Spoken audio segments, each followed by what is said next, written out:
I'm William G. Murray, the Religious Freedom Coalition, here at the White House in Washington, D.C.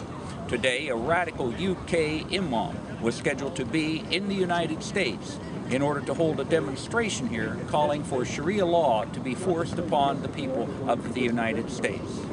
A number of leaders gathered together here against Sharia law and held a press conference exposing not only the radical imam and his call for the destruction of democracy forcibly, but all of the other Islamic Sharia advocates who want to bring about it in other manners. Stealth Sharia, we would call it.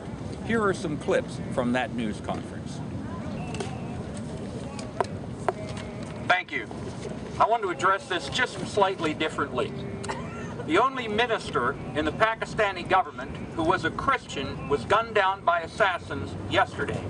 Shabi's body died when his car was hit by more than 25 bullets in broad daylight in Istanbul, the capital of the Islamic Republic of Pakistan. Body was the second high-level government official killed by Islamists in the last 60 days for failing to follow Sharia law, which, by the way, is the way of the Quran. Both he and Punjab Governor Salman Taseez were murdered because of their opposition to Sharia blasphemy laws. Tens of thousands of Muslims flooded the streets to celebrate the murder of Taseer, showing the true nature of the moderate Islamic nation that is an ally to the United States. Sharia is not something separate from Islam. It is an integral part of Islam. Since January 1st, there have been hundreds of terror attacks in the name of Sharia in Europe, Africa, the Middle East, and Asia. In Thailand alone, although never mentioned in the American media, there have been more than 35 attacks, killing more than 60 people. Imam Anjem Choudary is here today in front of the White House to call for a murderous revolt against our republic. Ask Choudary, and he will tell you that democracy is an apostate religion, and that must be destroyed, and there can be no peace in the world until the flag of Islam waves over every capital in the world. Ask him, and he will tell you that he wants for America the same system that murders in the name of Islam in Pakistan, the same system that hands out death penalties for those citizens who criticized Islam. The mainstream media, including the Washington Post and the radical left represented by the Huffington Post, will paint Anjem Choudary and those that follow him as extremists. But this simply is not the case. Choudary is following the path of Muhammad faithfully. He wants for America the same public whippings of Saudi Arabia. He wants for America the public beheadings of Afghanistan. He wants for America the public hangings of gays as it's done in Iran. Choudary wants nothing less than to bring the barbarity of 7th century Islam to America in the form of Sharia. Don't believe it, just ask him. Thank you. Very good. We've convened on the spur of the moment because we had been given to understand that there might be people here who wanted to explicitly impose Sharia on this country. We're prepared to debate that proposition with them, but we also want to call out those who are seeking to impose Sharia but are doing it by stealth. And we have flyers here for your edification on a book that has been published by the Center in the past few months, entitled Sharia, the Threat to America. We have a copy of it right here, bless your heart.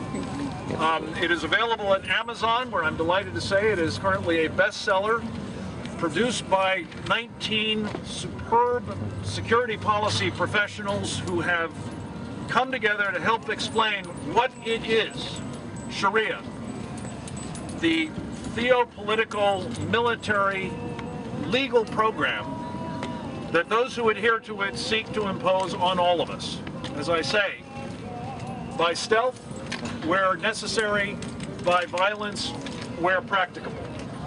And we believe that this is a moment when it is imperative that the American people understand what a peril this represents and start joining forces across this country to ensure that this threat does not continue to metastasize, to become an even greater peril, as I say, to everything we hold dear.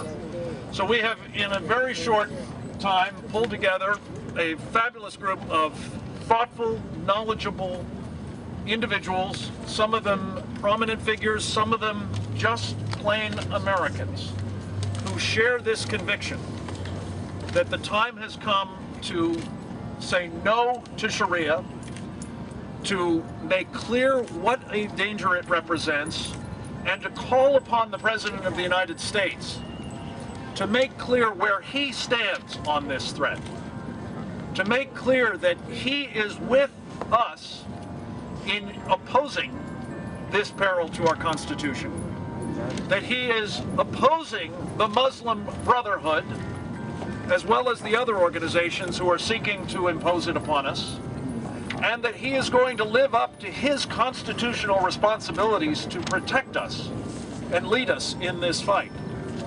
We call upon the President right here outside his front door to take this step urgently, because today as never before, we are seeing signs of the progress of the Muslim Brotherhood in Egypt, in Tunisia, in Libya, in Lebanon, in perhaps Bahrain, Saudi Arabia, Yemen, and other parts of the Middle East. This is not somebody else's problem. It is, to be sure, a problem there, but it is also a problem here in the United States and elsewhere in the free world. For this reason, we have come together to stand against Sharia. We appreciate all those who are joining us to do so today, and those of you who are here to convey to the American people the urgency of this message, and in particular, the importance of the President of the United States standing with us against Sharia. With that, let me turn the mic over to Tim Brown of The Bravest, a man who served in 9/11 with the front lines of those first responders who dealt with that attack by those who adhere to Sharia, and who has been leading the fight against it ever since. Tim Brown. Thank you. Thank you. Thank you.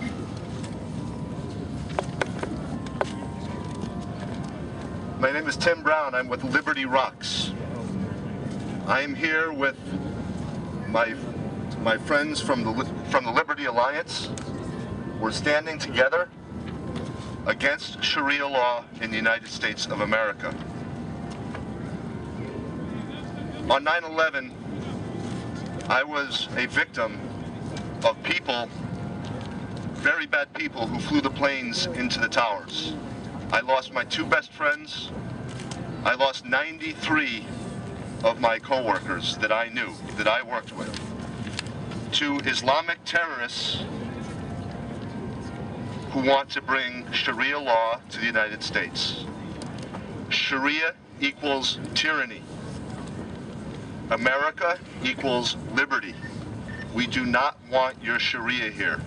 We don't need a radical British imam coming over here, wagging his finger at us, telling us that we need Sharia law here. We have our own wacky imams here to deal with.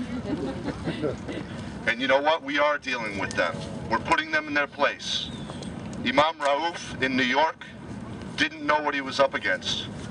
The 9/11 families, the 9/11 community, rebuke him and his Sharia Index project. We demand that the President of the United States reject Sharia with us. Yeah. This is a grave danger to America.